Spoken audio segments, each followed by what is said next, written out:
Good morning and welcome to today's meeting. We'll be starting in just 1 minute.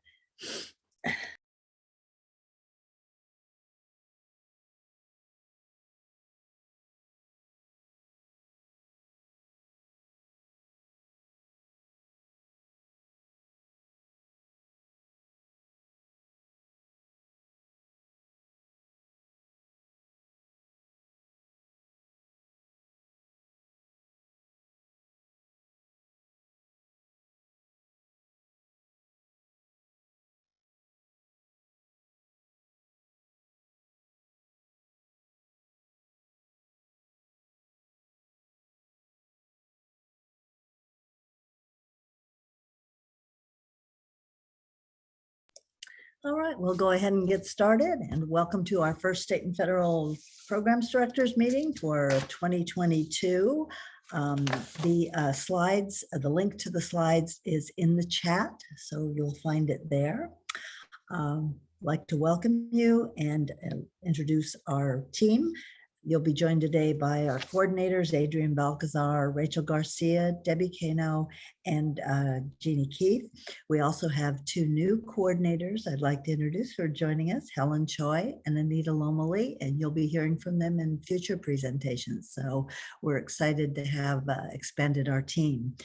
Also new to us, I think she may have been our last meeting, but want to make sure you know, we have joining Christine, our administrative assistant, is a new secretary, Anna Cordero. So we're happy to have Anna with us. So that's our team.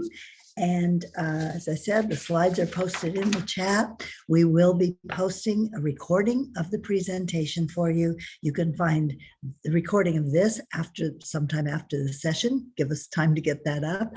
And then you can also find previous presentations if you missed any meetings and want to review another topic that we had addressed at previous meetings. All right, so let's go ahead and look at the agenda. Today, we're going to look at, as usual, a lot of things popping for you out there. We've gotten some questions on universal pre-K, so we'll have just a brief overview on that. We also want to give you some reminders about the supplement to the annual update and the mid-year report, which is coming up. Some questions have come up again about time and effort for federal relief funds, so we wanted to spend a minute on that also. Also engaging partners in the LCAP. We want to talk about that, knowing that many of you have multiple plans that you're dealing with and how that consultation and engagement process works. A through G completion improvement grant. We want to have an update. We're going to have an update on the A through G improvement grant. As we keep trying to get more information on it, so we share as that comes out. As usual, we'll be discussing FPM and some updates on that. And then finally, a few reminders and deadlines we'll finish up with. So as usual, you'll see on the next slide that if you're new, we know that we put our questions in the chat. We generally, because we cover a lot of information during the presentation, we want to make sure we get through it. We ask you to put your questions in the chat.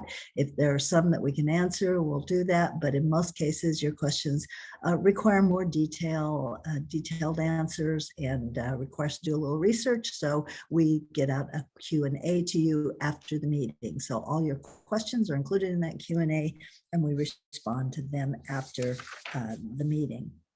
All right, and you can find those Q&As for this and for others on the next slide. You'll see a link, and you can find Q&As from all our previous meetings on our website. So if you missed a meeting, or if you want to go back and you didn't happen to get that, you can go back and look and find those Q&As with answers to all the questions that came up during the meeting. Okay, so those are just some resources for you. All right, so we're gonna get started with just a brief overview, because we got starting to get some questions on it, on a new program that's the California Pre-Kindergarten Planning and Implementation Grant Program. And we would just want to provide a brief overview and let you know about some additional opportunities our office is providing for support on this grant. So what is this? It's the next slide. This program was established through the Budget Act, AB 130, and the intent's to expand pre-K programs for all students. And the goal is really to provide alignment of instruction from pre-K through third grade. I think that's something we've been talking about for a long time, but that's really the ultimate goal. The funds can be used for planning and implementation activities associated with expanding pre-K options for children through a variety of options. So that could be California State Preschool, Head Start, could be community-based partnerships, private preschool programs, and then your universally available TK programs. So it's pulling all those programs together and ensuring that all students have access to pre-K. And the program is going to be a phased-in program, with the eligibility age moving back each year until 25-26. In that year, all students turning 4 by September 1st would be eligible and required to have an option for a pre-K program. All right.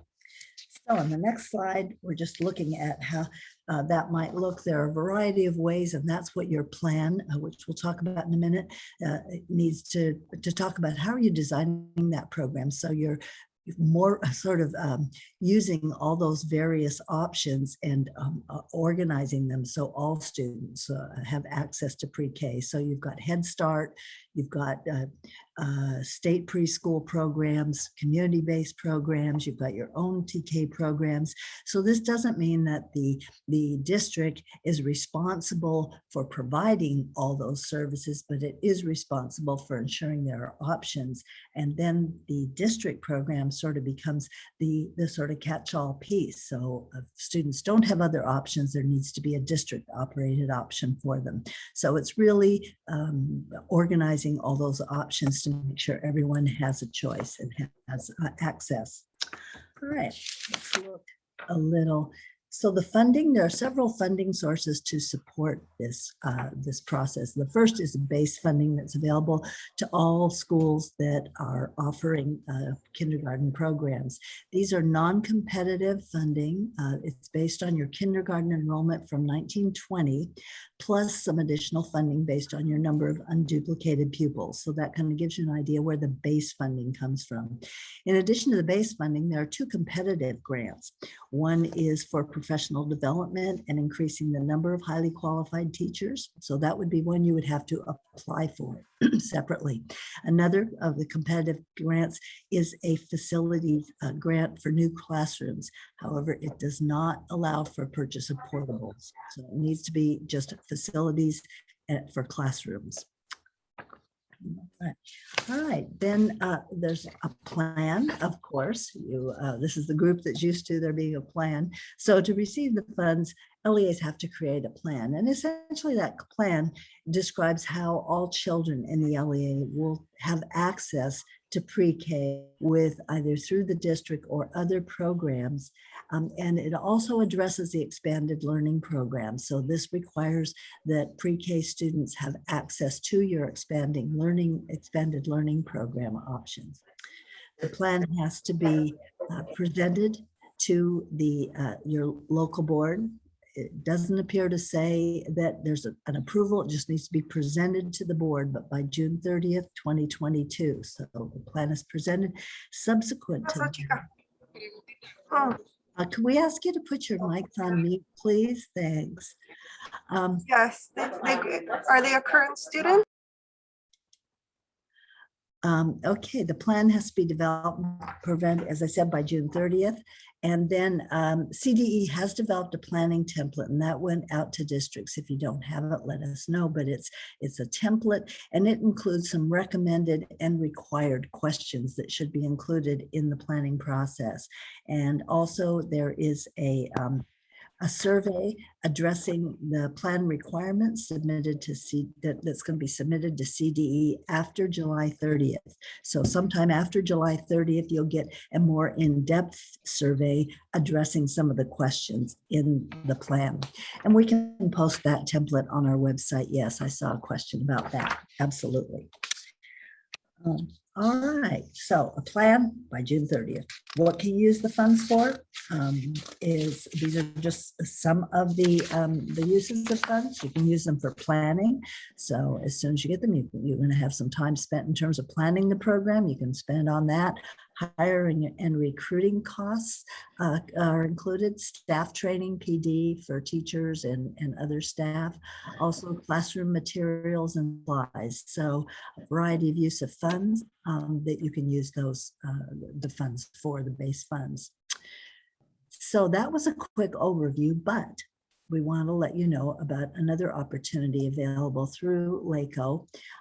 We have a joint collaboration. On the next slide, you'll see an upcoming workshop, and information on that went out to all LEAs earlier this week. If you didn't get it, please let know. We have, and we'll get you a contact to get that information. But February 4th, there will be a workshop from 1:30 to 3:30. Here's the registration information, so you can go directly there to register.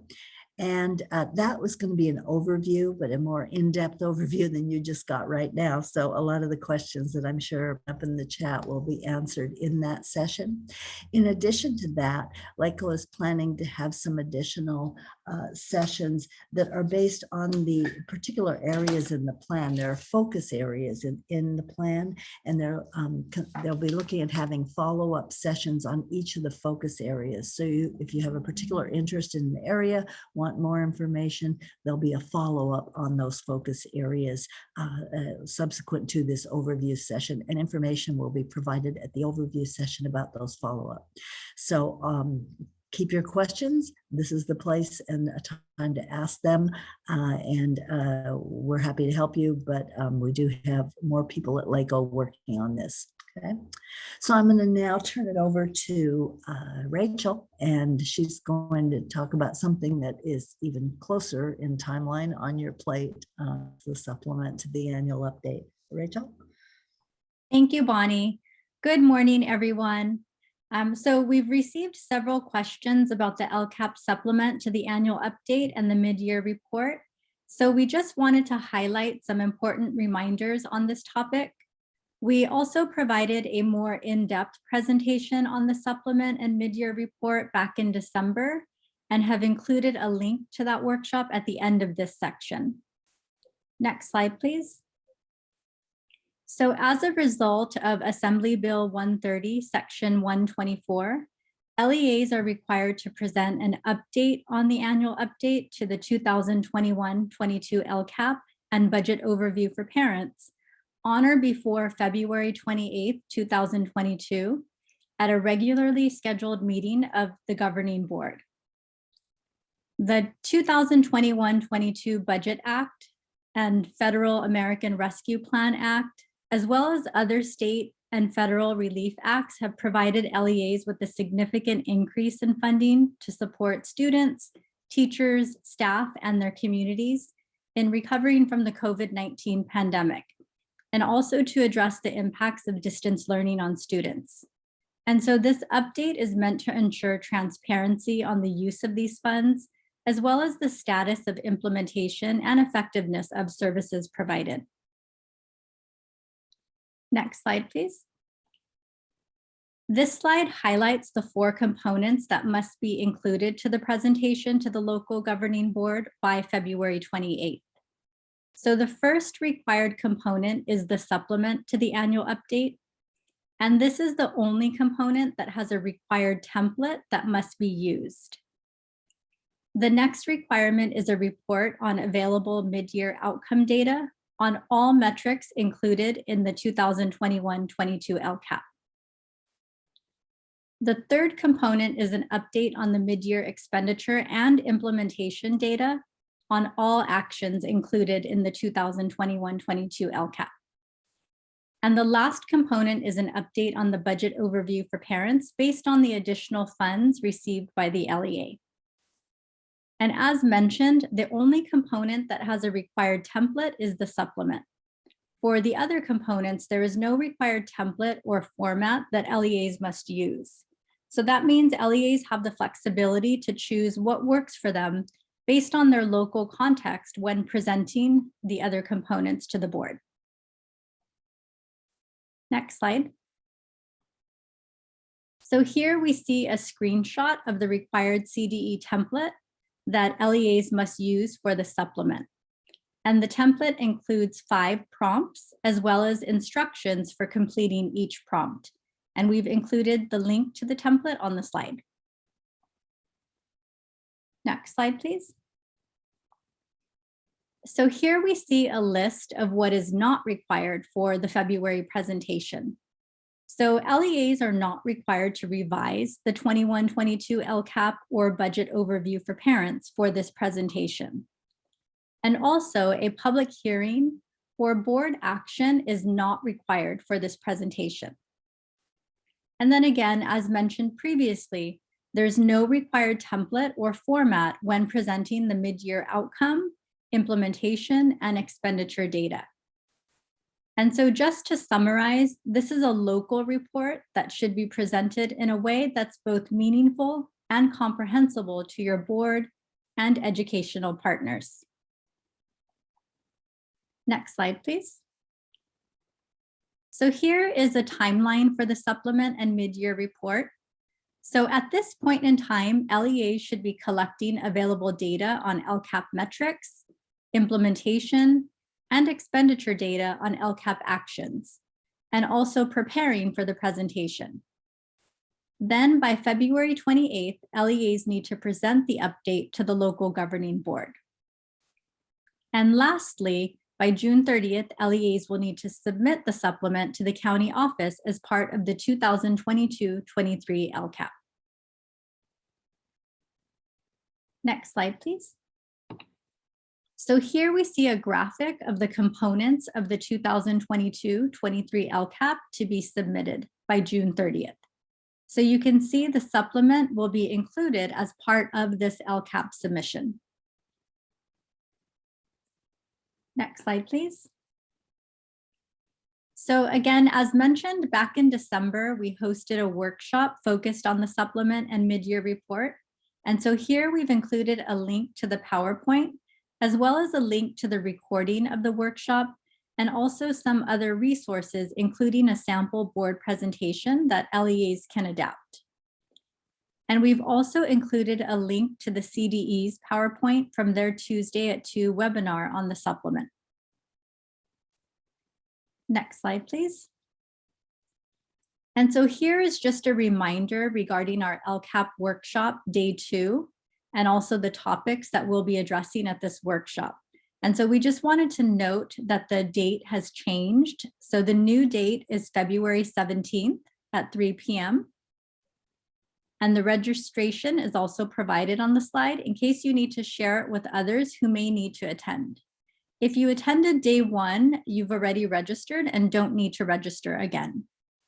And we've also included links to the PowerPoint and recording from our LCAP Day 1 workshop, just in case you weren't able to attend. And that concludes my section. So now I will turn it back over to Bonnie.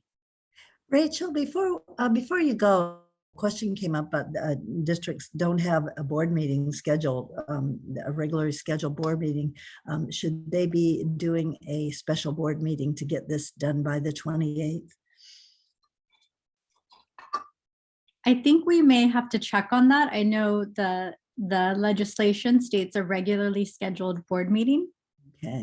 Okay, very good. Yeah, that's kind of a conundrum because the content is not, it's the date that's really the issue. So we're up on that. Thanks, Rachel. Maybe. You're welcome. All right, before we go ahead, you'll notice I put Jacqueline Lopez's information in the chat. She's the contact for Universal Pre-K, but I misspelled her name in the email. There is a Q in there, Jacqueline. So sorry about that. Thanks for catching it. All right, so time and effort reporting. All right, the reason we're addressing this, last month we shared some of the requirements that LEAs need to be aware of that are related with ed relief funds, and because particularly fiscal requirements. And so on that list was time and effort reporting. We just listed it as one, but it's a bigger topic than that. So we wanted to spend a little time looking at those requirements as they apply to ed relief funds, because a lot of questions are coming up on that. So on the next slide, we can see that CDE's they have a web page with FAQs specifically on time and effort requirements in related to COVID funds. And the first statement on the Q&A confirms that time and effort reporting is required for all federal program funds. So it's the bottom line, yes, there is time and effort required. And here's the link. Because ed relief funds are less restrictive than most of the funds that you're typically working with that require time and effort, there's been some confusion about what reporting might look like and how you will do that. So hopefully we can provide some clarification for you on that. All right, in addition, on that web page, on the next page, you'll see a note, and it indicates that your time and effort records also have to account for compensation from federal program funds during interruptions in service. So we know that during COVID, there's been times when people really can't work and people were still on payroll. That needs to be substantiated. To do it's been recommended that LEAs go back and revise their policies and procedures if needed to include what they call special circumstances. In other words, how are you accounting for time and effort during COVID if your typical procedures aren't particularly working because people aren't there or whatever it might be that's causing you not to be able to follow your policies and procedures?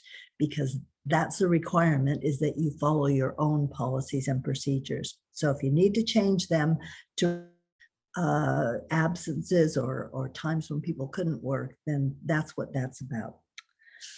All right, so let's back up and take a look at time and effort requirements, because essentially it's the same requirements that apply to your ESSER, to your ed relief fund. That includes ESSER and GEAR funds that you've received over the years.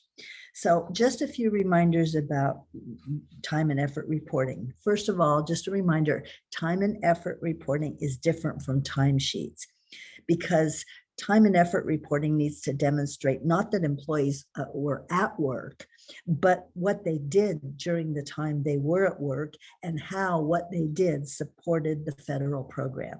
So that's the difference. It's not showing, it's not absences. Were they there? Weren't they there? What did they do while they were there? And can those records demonstrate that what they did is in support of the federal program? The level of detail is going to depend on the work performed and how it relates to the funded programs. This is based on what they call cost objectives, which we're not going to go in depth on today, but essentially these are cost units for which documentation is required. And you will be required to document how your ed relief funds were spent. So that's what needs to be reported. And they essentially, the level of documentation is required, the degree to which the work is, it needs to show the degree to which the work is attributable to a particular program. This is an important topic because time and effort reporting is frequently found non-compliant, and it's in both fiscal monitoring, it shows up in program monitoring, so it's a frequent finding. And in addition to that, because it involves salaries, if you have a finding on time and effort reporting, it can lead to significant repayment of funds. And last month, I believe, Adrian went through the review instrument for FPM that relates to federal ed relief funds. And we look at time and effort reporting as one of those things they're looking at. Now, generally, state funds don't trigger any reporting requirements unless they're restricted funds. And since we went to the local control funding formula, fewer programs are restricted in California. Most of them come under general programs, no reporting requirements. However, if your state funds are used to multi-fund an employee, then that triggers time and effort reporting for your state funds. So we can say if you're just funded with state funds, not a problem. But if you put some federal funds in the mix, that triggers reporting for both funding sources. So let's take a look at some of the basic requirements out of the regulations. Time and effort reporting requirements are based on section 400.30 in the Uniform Grants Guidance, and this is part of the Code of Federal Regulations. And these requirements do apply to ed relief funds. In speaking with the fiscal monitoring consultants at CDE, they emphasize the importance of the first one you see there, internal controls, and documenting time and effort for federal COVID relief funds. Internal controls are written procedures that ensure fiscal oversight and allowable use of federal funds. So what checks does the LEA have in place to ensure funds are used in accordance with program requirements? That's what an internal control system is. This should include both program and fiscal offices. Program and fiscal, you need to know, is it allowable cost and how's it being documented? So it takes communication between those two offices, and they should both be referenced in your procedure. For salary costs, this would include how you ensure an employee is doing the work described within the requirements of the grant. What's the procedure for determining that people are doing what they actually said they're supposed to be doing? How do you ensure documentation is accurate? How do you know that's what's reported? Where's the check on that? How and when are differences in budgeted amounts and actual work duties adjusted to ensure the final amount allocated to the grant is accurate? Like life changes during the year and a person's duties may change. What's the process for ensuring that's targeted, triggered, and the payroll costs are adjusted so the final amount allocated to the grant is correct? So what are all those processes? Time and effort reports are a part of that process because that's a part of documenting how people are working. Reporting also needs to reflect, you'll see there it says the total activity for which the employee is compensated. And this means you have to account for 100% of the employee's time. So this is where reporting of state-funded employees can come into play. If an employee is paid with ESSER funds partially and state LCFF or other general funds, the time and effort report has to reflect the total time the employee worked, okay, the total time they're paid for. So that's why state funds would need to be included in that. Keep in mind that 100% depends on how the employee is paid. So if you assign additional work to an employee and it's paid within their basic contract, so you're paying them more, you're giving them additional money through their contract, you're giving them extra funds, but that's still their full 100% of their job, then that's 100% of their job. That's one job. It's just more, okay? They might be working more hours, more days, whatever. If the employee is paid through a separate contract for the additional work, then you've got two cost objectives, all right? So maybe they work 100% of the day as a classroom teacher, okay? Basic services, state paid, no time and effort. But then you give them a separate contract after school to do ESSER related work, then that's a separate contract and that's a separate 100%, okay? Because those two jobs could be done by two different people. Right? So that 100% gets a little bit confusing. The last bullet means if an employee is split funded, the reporting has to show how the time is distributed among those different programs. So that's what distribution among specific activities means. You're spending some of your time on one program grant activities and another on another. You have to show both of those. Okay? And note at the bottom that, again, this is why time and effort becomes important. Budget estimates are percentages that you do at the beginning of the year when you budget. They don't qualify as support for federal awards. It's not what you budgeted, it's what you actually, how the employee actually worked. All right, so let's look at the next policies and procedures. These are critical. We've mentioned policies and procedures in the past, and they're an essential part of the LEA's internal controls. Okay? How you determine that you have all those pieces we talked about for internal controls, who's checking on things, That's your procedures, right? So the internal controls are required through federal regulations, and LEAs can be found non-compliant if they don't follow their own policies and procedures. So we often think it's outside, they're saying we didn't do what you said. Actually, districts can be found non-compliant if you're not following your own policies and your own procedures. And the way they check that is to take an activity, a person that's funded, they take something you're spending the funds on, and they follow the trail and say what happened to follow this particular expenditure. So they don't look at what are your policies and procedures in compliance monitoring. They're looking at, are you actually following them? All right. And they should specify all the steps for time and effort reporting from the beginning to the end. So they should specify when the work is done, the work's completed, until the records are reconciled. All of those steps should be included in your policies and procedures. Okay. Currently, on the next slide, we'll look at what's really happening in district. Most LEAs have policies and procedures for time and effort reporting that are based on semi-annual certifications and personnel activity reports. Okay. And only LEAs that revise their policies after 2015 would possibly have other procedures. Prior to 2015, personnel activity reports and semi-annual certifications were in federal regulations. Those were in name pulled out in 2015, and instead they said you need to follow your policies and procedures. The problem for most LEAs and why most people still use PARs and semi-annuals is that when you read the guidance in the federal regulations, it kind of leads you right to those two kinds of documentations. And in California, our California School Accounting Manual still references those two kinds of documentation. So if you're using them, that's fine, and that's what most people are doing. Okay.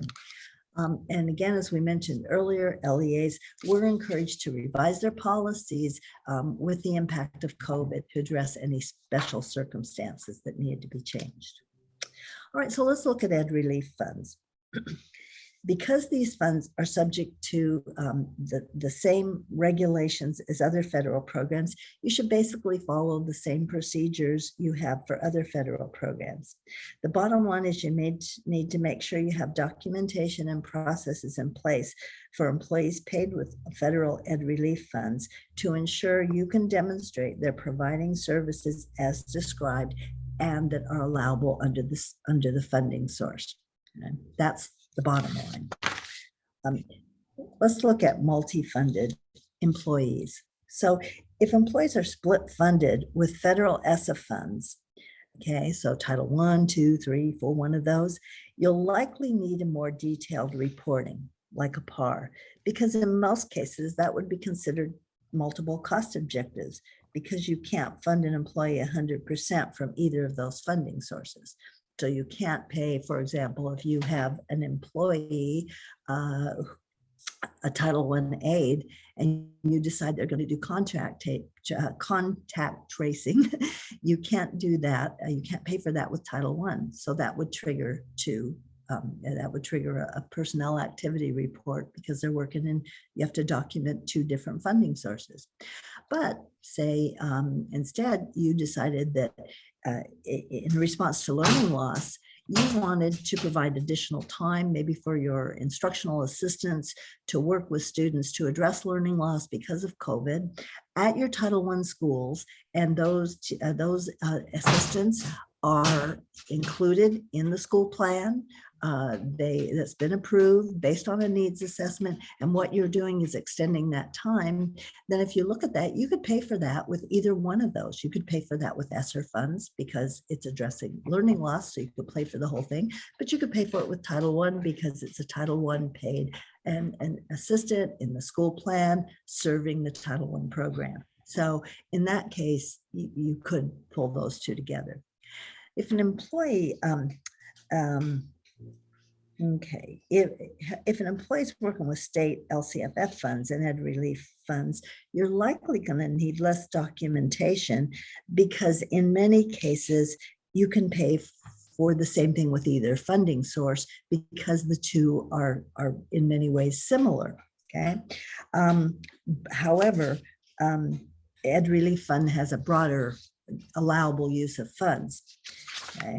However, there is one caution to keep in mind that that is important in making that determination. On the next slide, we'll see that caution that we got directly from CDE, and that is all federal stimulus funds have to have a clear connection to preventing, preparing for, and responding to COVID-19.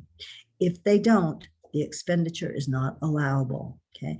And CDE is determined that if an employee is doing regular work, and that's, for example, they've clarified that classroom teachers working remotely are not, that's not a different function. They're still teaching school. Okay. And that's a state funded mandated activity. It's not in response to COVID. So if someone is doing their basic job, and we checked on CDE on that, and they said, no, if they're doing their basic job and then they're doing something out of, say, ESSER 3 in response to COVID, then those are separate, okay? So you need to check those allowable uses, really look at what employees are doing. Have you changed their job focus? And in some cases you may have. Yes, this person used to be doing this, now they're delivering food and they're doing all kinds of things that they wouldn't normally do. Okay, so it's, and CDE noted it's up to the LEA to determine and maintain documentation to show how your expenses meet both the allowable categories as well as how you're preventing and preparing for or responding to COVID-19. So that has some implications for your state-funded employees. So hopefully that gives you a little bit on yes, time and effort is required, and it's basically similar, but you may have some more flexibility for your federal stimulus funds if your state-funded employees are actually doing the same thing under both programs that are allowable. So the question becomes, could you pay for this 100% under this program? And this, I think, caution is probably the key concern that might pop up with your state-funded people. All right, so I am going to turn it over to, I think, Jeannie, to talk about how you actually pull all these plans together. Okay, great. Thanks, Bonnie. Good morning, everyone. This section today, engaging educational partners in the LCAP and multiple plans, addresses how an LEA might consider using the meaningful input they're receiving from educational partners to connect not only to the LCAP, but to other planning resources.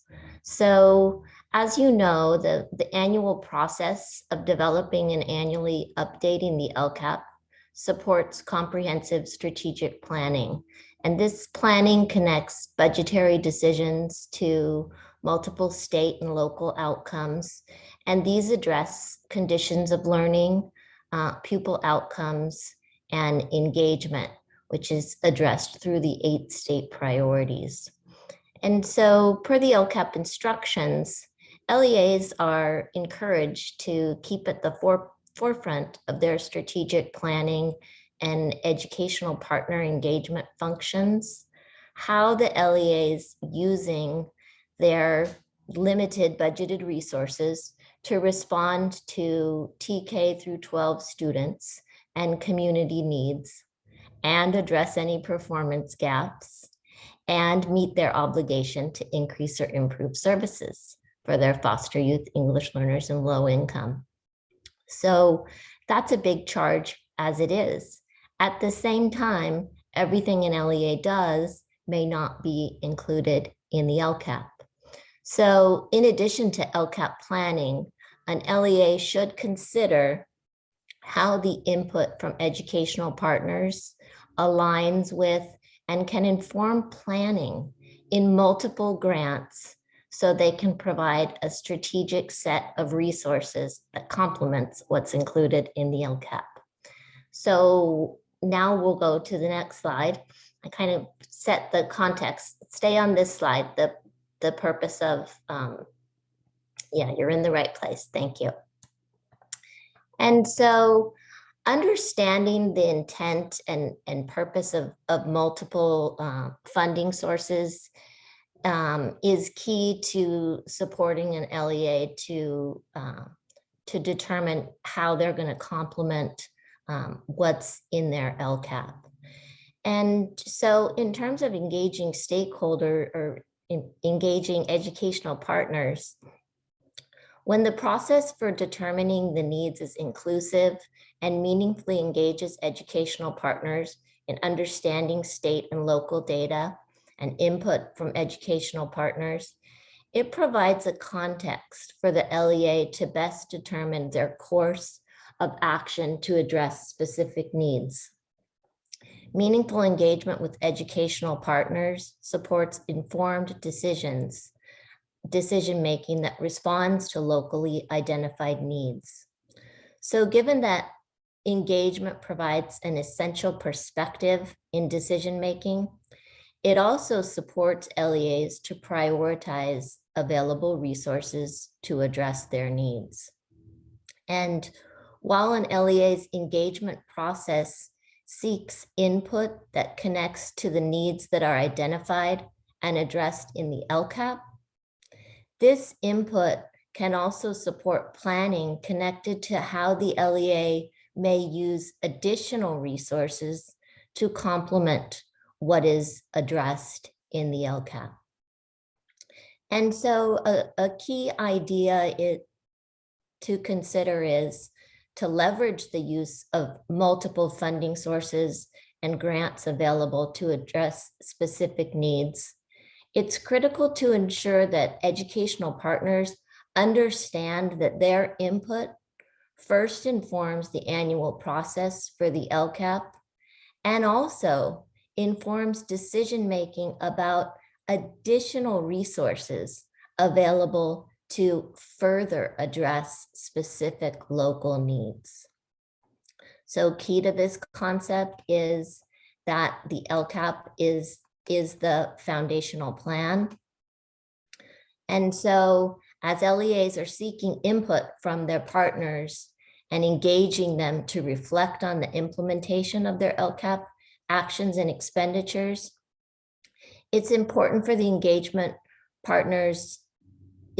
process to support the educational partners to really understand that their LCAP is a comprehensive plan that addresses the 8 state priorities through services for all students, specific student groups, and actions the LEA provides to increase or improve services for the 3 unduplicated pupil groups. And so within this context, there's an opportunity to address how needs that are not fully addressed in anyone's LCAP can be supported through additional funding sources. And once LEAs ensure that their educational partners understand this LCAP as their foundational plan, they can understand how they might plan for additional funding sources that are available to support the LEA to expand services that would further address their local needs. So let's take a look on the next slide at how we might help educational partners to visualize available resources for specific needs and how that might connect to the LCAP.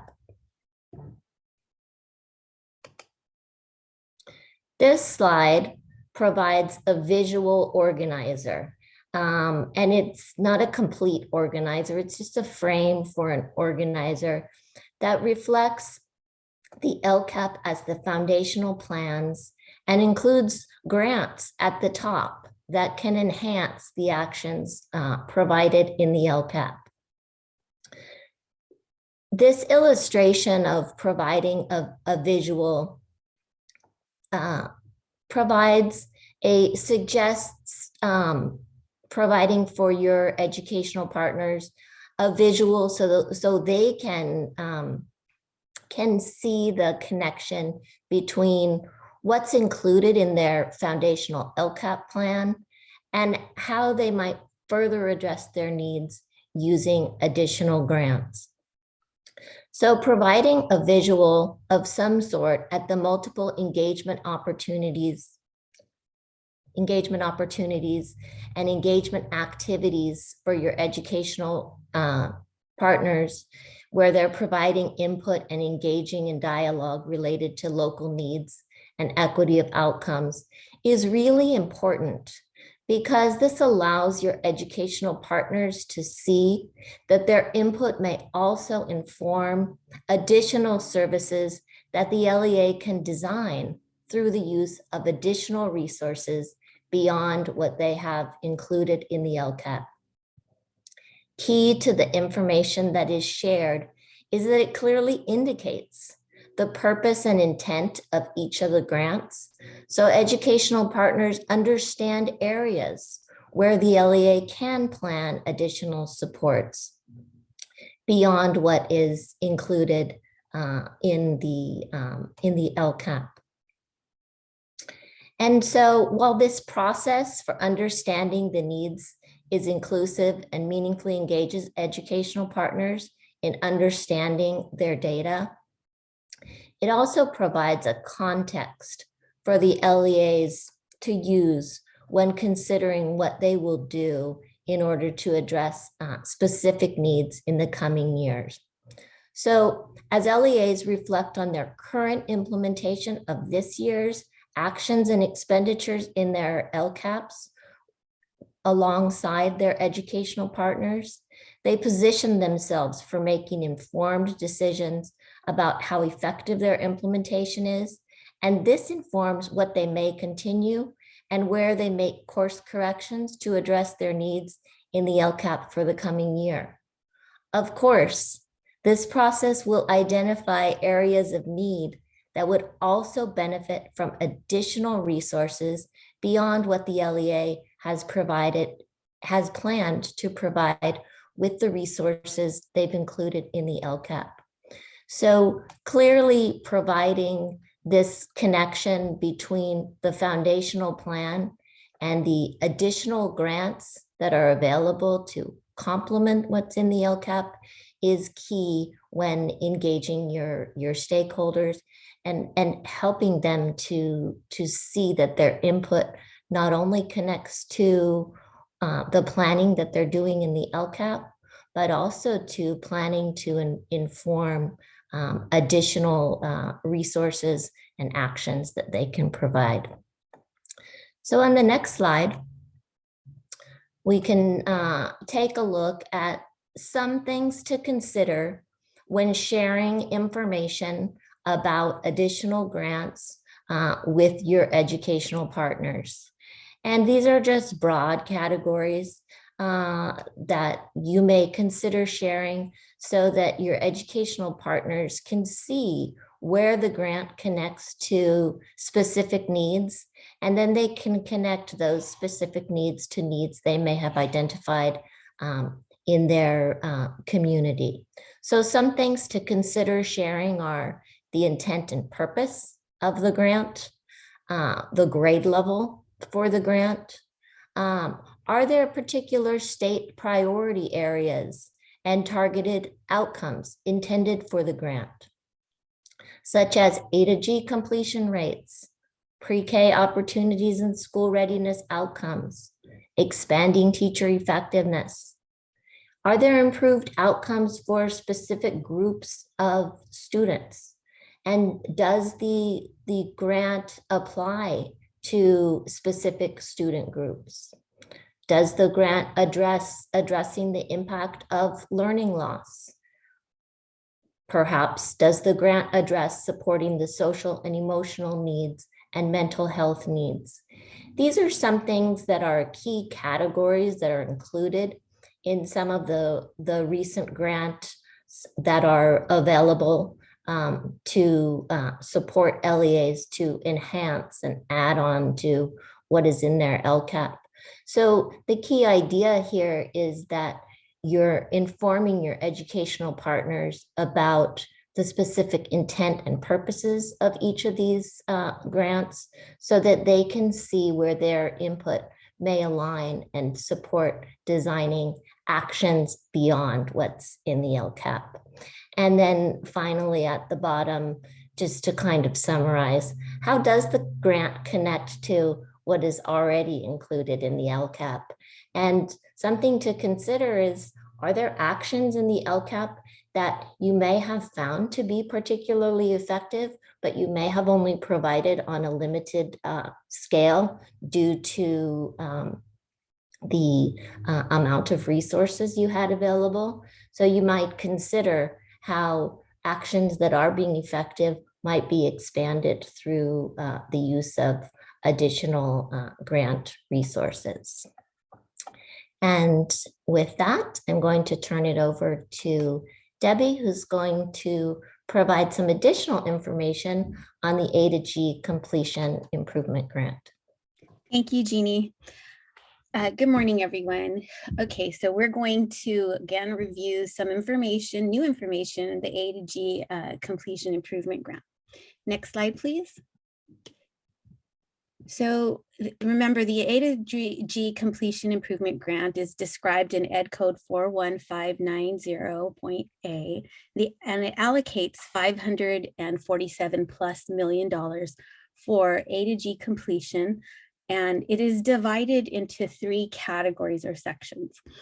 And this grant was established to provide additional support to LEAs to increase the number of A-to-G eligible high school graduates, and in particular, our unduplicated students. And it is similar to the College Readiness Block Grant. Next slide, please. So here is a snapshot of what the survey looks like. And the survey or application, it has 8 fairly simple questions, and it was emailed directly to LEAs, which is why we didn't receive it. I had to ask someone to share this information with me. I actually had to email a few of you. And so thank you all for replying so timely and sharing this with me. At the end of this section, we're going to have CDE contact information. So if you haven't received this survey application, you'll know who to contact and ask for it. Next slide, please. So the funds are allocated into 3 different grants or categories. They are the Access Grant, Success Grant, and then Learning Loss Mitigation. And each of them have a differing amount, qualifying criteria, and allowable uses. But all funds, again, are for secondary students, grades 9 to 12. Next slide. So question 1 of the application is asking you to select one of the 2, Access or Success Grant. So, and it really, you know what you qualify for based on whether or not your overall LEA data for your cohort graduation is below 67% or 67% and above. And for this to determine which you qualify for, you're going to need to go to the current data available to you in DataQuest. Next slide. So here is a snapshot of what that's going to look like, and our link to DataQuest is right there. So you want to go to DataQuest, you want to select district level data. You can choose the 2020, 2021 4 or 5-year cohort data. I selected the 4-year data here and took a snapshot. Now this I took for the LA County because I didn't want to pull out it, but you can pick your district. And then you see that it defaults to a numerical number rather than percentage. So you want to select here where it says options and filters. Next slide. There it will have a little pop down where it has a number of questions that you can filter. And at the very last one, you want to select percentage. And then that will change it to the percentage. And then your graduation for the UC-CSU requirement, that's your A-to-G rate. And that's where you will determine whether you are at 67 or below 67 or 67 and above. And now I had a question about, well, I have one high school that's below and others that are above. Well, it's your LEA's data, not each individual high school. So you wouldn't qualify for both. Based on your LEA data, you would either select Access or Success Grant on that question 1. Next slide, please. So for question 2, this is the third category, if you will, of the learning loss mitigation grant. And this is for the learning loss piece, specifically for students to provide credit recovery for unduplicated students who received a D or an F in ADAG courses during the spring of 2020 or in the 2021 academic year. So you can, if you want this, select it.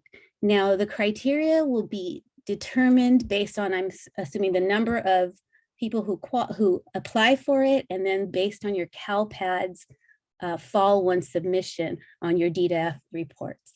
So this, if you want it, you want to select that yes on number 2. If you're not interested in doing this, then you would not click that box. Okay, now questions 3 through 7. 3 through 7 are very simple and short information based on your identification, who you are, and your contact information, your CDS codes. And there is a link right there for you to find your CDS code if you are unaware of what that is. Next slide, please. So question 8 asks you for information as to how you will measure the impact. Now see, this is a 500-word field. It wants something very brief and to the point. And so like a bulleted list or something very specific. Of course, you want your cohort graduation date because that's what qualified you. So certainly that would be one of your measures of the impact of the grant. Next slide. So the ADAG Completion Improvement Grant Program, the ed code, I've linked the ed code here if you want to read the details of that. Now, in this ed code, it states that each grant recipient shall develop a plan before April 1st. Now this, what we've gone over these 8 questions was an application. If you're approved, then you're going to get a template, a plan that's going to be due April 1st of 2022, so coming up. In that plan, you're going to detail how you're going to spend the grant money and the impact that it should have. And then at the end, you'll be expected to provide a report by December 31st, 2023. And this information, this is all the information we have at this time from the ed code itself. Next slide, please. And so the application that we just shared with you is due January 31st. So time is ticking for this one. So if you have not received that email with the survey link, because it's linked specifically to your LEA, you want to contact anybody at these 3 contact points. So this is the Division of Career and College Transition, who's overseeing the grant. And then this is the fiscal and the program oversight contacts. And above there, that link is to the fiscal report page that gives information here. And this is the brief information that we were able to find on the CDE website. But if they're going to do any updates, this is where you would find that. And as we get more information, we will certainly be sharing with you. And that's it. I'm going to turn this over to Adrienne. Thank you. Thank you, Debbie. Good morning, everyone. Today for the FPM update, we are going to take a look at how the CONAP legal assurances and the FPM instruments all connect in implementing your federal programs, as well as during the FPM reviews.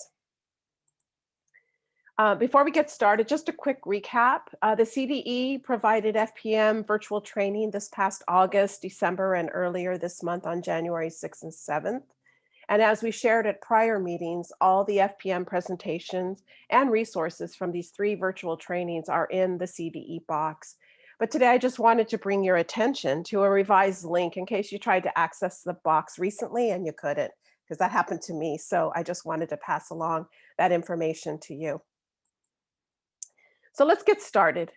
Each year, you can find the current year's assurances on CDE's website on the Consolidated Application webpage. Once you click on that, you will expand to the various legal assurances that are there. And so specifically for general assurances and certifications for 2021 and 22, you can see how it all connects.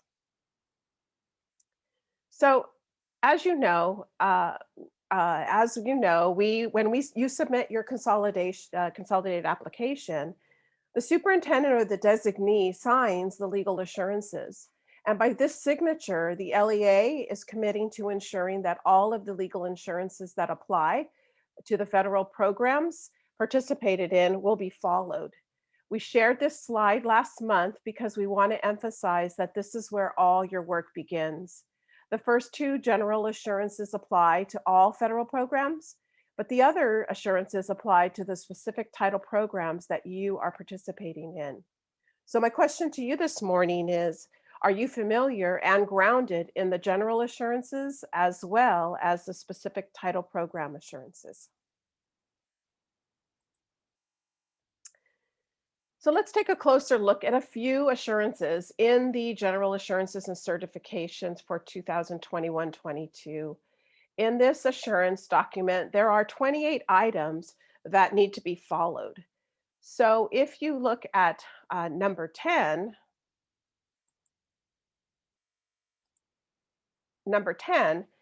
this one states that the LEA will use fiscal control and sound accounting procedures that will ensure proper disbursement for federal funds paid to the agency under each program. So basically, this means that for all federal programs that you participate in, there must be fiscal control and a formal system of accounting to be used. The FPM instruments are directly linked to the assurances. The instruments ask for the evidence and documentation to ensure that the assurances are being adhered to. So remember, the FPM instruments are used each year by everyone, whether you are selected for an FPM or not. And you can see how the assurance number 10, which is the use of fiscal control and sound accounting procedures, is reflected specifically in the fiscal monitoring instrument in FM5 funding and in the compensatory education program CE10 allocations and reporting. And many times the evidence will overlap. So for these two FPM instruments, the general ledger is being requested for both. And you can also see the general ledger is related to other program instruments as indicated by the red arrow. So you can see all the adult education, fiscal monitoring, expanded learning programs, and so forth. Let's take a look at some other items in the general assurances and certifications. Item number 20 requires the results of an annual evaluation that demonstrates how the LEA and each participating school are implementing the federal programs that are not using strategies low in effectiveness and using the criteria that was established by the local governing board. So there is so much embedded within this one assurance.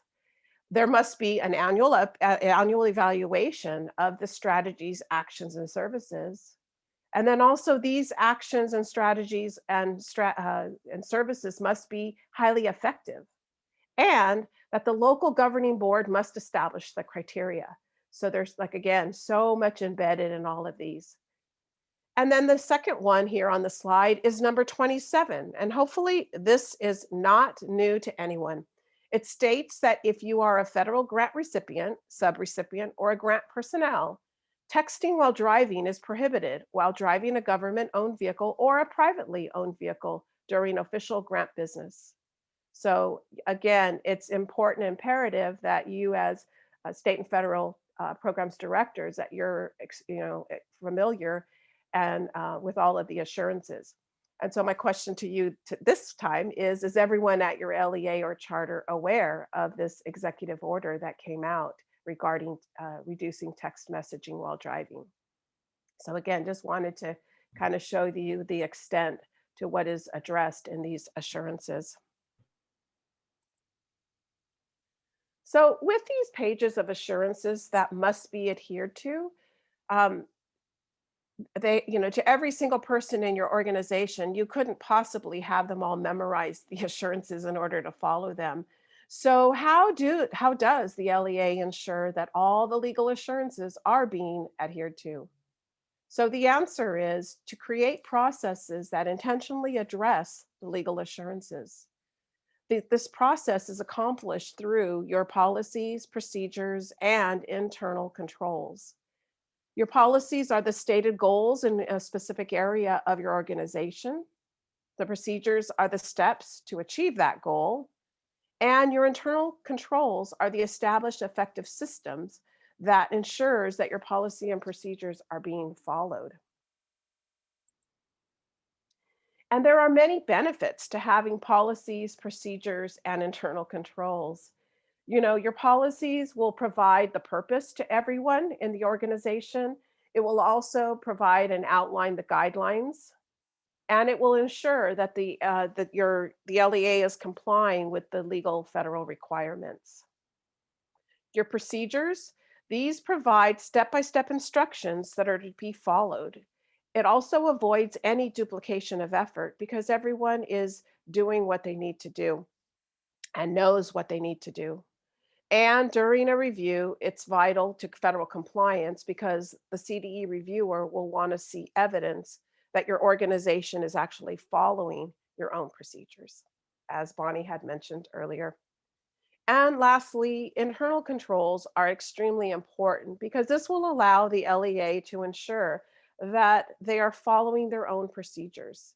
And the internal controls also will ensure operational efficiency and maximize all your resources in personnel as well as fiscal.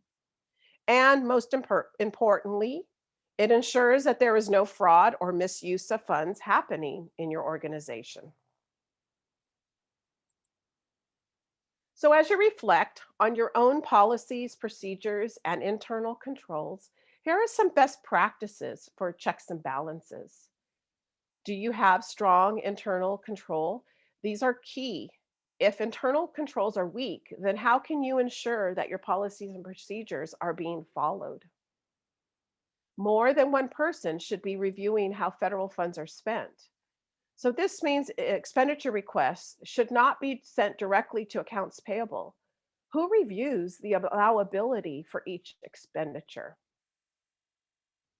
Another best practice is the people reviewing must calibrate and be trained and aware of all new laws and regulations. How do you ensure that the departments are aware of your new laws or any new regulations? How do you also ensure that everyone has the same understanding of these changes? The next best practice is that your policy and procedures should be updated regularly. What is your timeline for updating your policies and procedures? Is it known? Is it stated? Is it part of your process? And as Bonnie mentioned, are your policies updated for emergency procedures? And the next one, superintendent, management, program, and fiscal staff must collaborate. Is there a process or forum where you collaborate with your superintendent, management, program, and fiscal staff? Does everyone know how they fit in your system of internal controls? And lastly, everyone should remember that these funds are not a pot of money. They're programs that benefit students. It's all about the kids. And now I will turn it over to Bonnie, who will share with you some important reminders. Thanks, Adrian. Before we go ahead, just wanted to mention Debbie put some contact information in the chat for the A through G grant, so make sure you take a look at that. She put lots of contacts in there.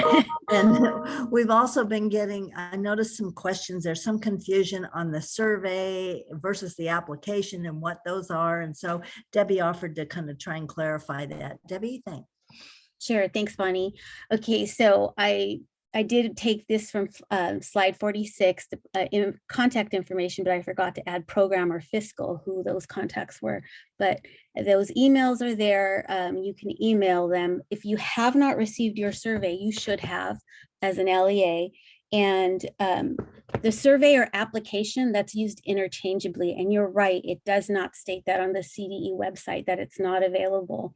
And it's not available for somebody to find it on the website, but it was sent directly to an LEA. That is why I had to reach out to a couple of my LEAs to ask, have you received this? And not everyone had. So we wanted to make sure that you were aware of this and were able to get out a contact email, an email out or a phone call out saying, you know, I haven't received this and I want to apply. So if you have not, you want to contact them and ask for that. And again, it's just those 8 simple questions, and then you'll be able to turn that out and get it done by the 31st. But so I hope that clarifies. If you have any additional questions, please put them in the chat and we will make sure we address them in our Q&A. Thank you. Thanks, Debbie. Thanks for clarifying that. That's really helpful. Okay. All right. So to finish up, we're just going to look at just a few reminders and a couple updates that have come up. And the first, we wanted to give you all something to maybe help you a little bit with all the things that that are coming up in your life. And so this is just kind of a list of some things and some deadlines. First of all, the first one coming up is your school accountability report card. Remember, that's that February 1st deadline for approval and posting. And keep in mind, board approval is required for the SARC prior to posting. The next is what Rachel spoke about, the LCAP supplement to the annual update, the mid-year report. That's February 28th, so the end of next month. And then you should have received a message from CDE about the release of the consolidated application, and the CARS system is now open, and it will be due March 11th now. So there's a postponement on that. We will be having a workshop on February 16th, and we got some questions. Are we going to provide some sample board items for that? And yes, we will. A through G completion and improvement grant. Debbie just talked about the survey that she mentioned, which also appears to be the application, due January 31st, but then April 1st is a timeline for the actual plan.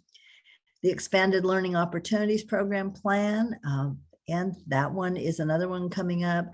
The program plan's required, but we don't have any additional information on that about timelines. So hold on and watch for that one. And then a couple other things coming out in time on the next slide are the pre-K. We talked about that first. You have till June 30th on that, but that's something as Jeannie was saying, a good opportunity to gain input as you look at your LCAP process on that one. So the pre-K planning grant, June 30th, also the same time, July 1, your LCAP submission. Remember, a public hearing and board approval are required prior to submission. And then local indicators at the same time, you submit you present your LCAP. Those local indicators need to be reported to your board. So that will be in June. And then one other thing, by March 1st, we have the comprehensive school safety plan, which needs to be updated and adopted. So those are some things to just put on your radar.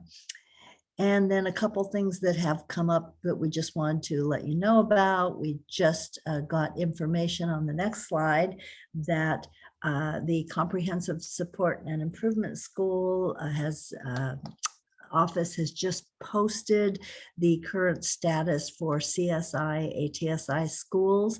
And the big news on that is there are a few schools that may have exited based on graduation rate. So you might want to check that link. And there's a posting there that for this year, those schools that are identified and any that may have exited.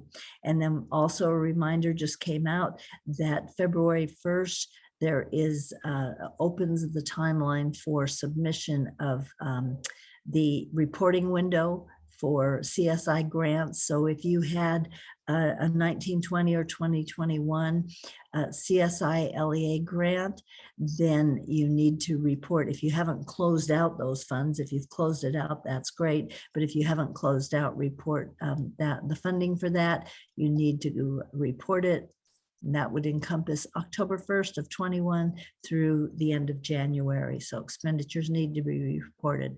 And you can find all that on that link to the CSI site. And then one other just update that may impact some of you, but it's just good to know.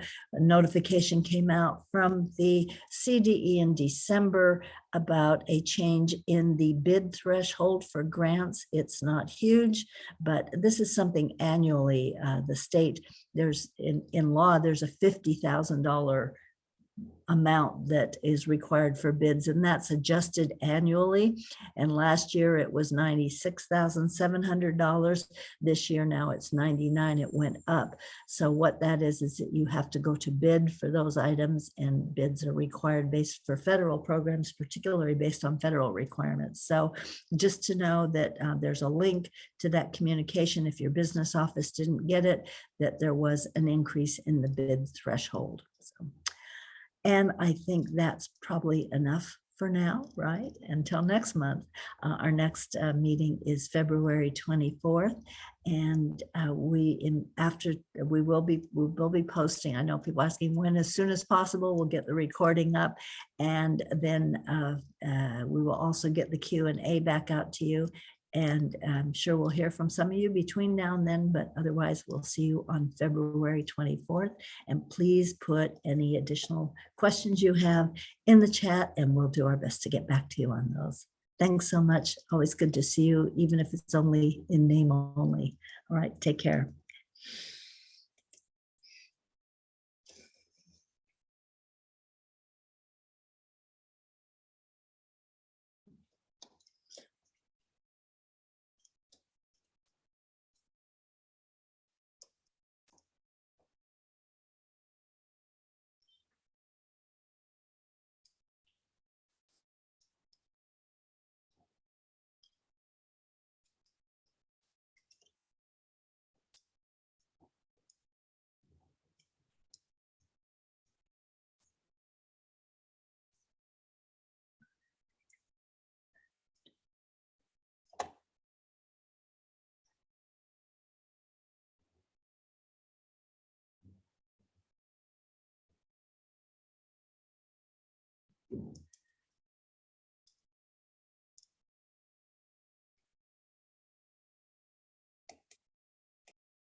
Bonnie, will the chat be mailed out too?